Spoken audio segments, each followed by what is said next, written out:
Славяне являются самой многочисленной группой в Европе. Когда-то славянский народ был единым, но со временем племена разделились на 3 ветви – южных, западных и восточных.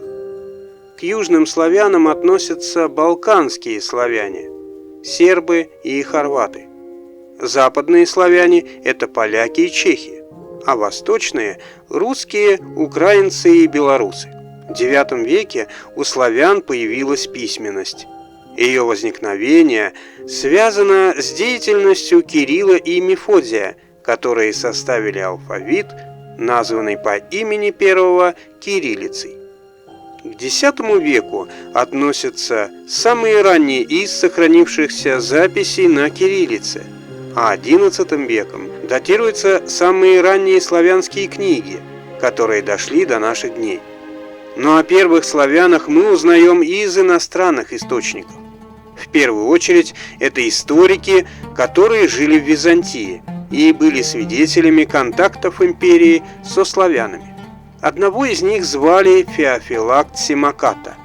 Он жил в VI-VII веках и написал историческое произведение под названием «Вселенская история», в которой рассказал об эпохе правления византийского императора Маврикия с 582 по 602 годы. Это было время, когда славяне уже представляли угрозу для Византийской империи.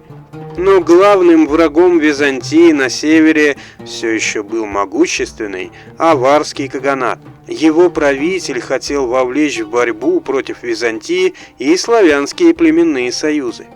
Рассказ Феофилакта Симакаты носит легендарный, сказочный оттенок. Но он очень ценен, так как это одно из ранних описаний славян.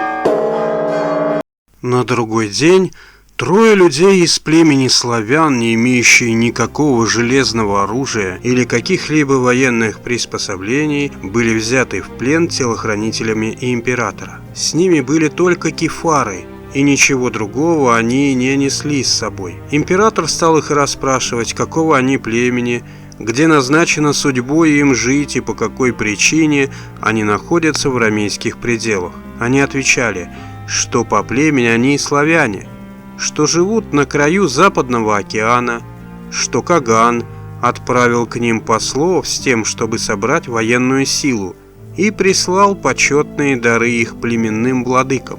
Дары они приняли, но в союзной помощи ему отказали, настойчиво указывая на то, что их затрудняет дальность расстояния. А их отправили к Кагану в качестве заложников, как бы в доказательство того, что это путешествие длится 15 месяцев.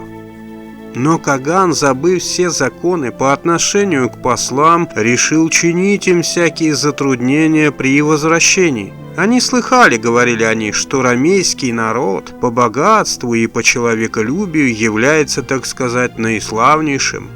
Поэтому, обманув Кагана, они выбрали удобный момент и удалились во Фракию. Кефары они носят потому, что не привыкли облекать свои тела в железное оружие. Их страна не знает железа, и потому мирно и без мятежей проходит у них жизнь, что они играют на лирах, ибо не обучены трубить в трубы.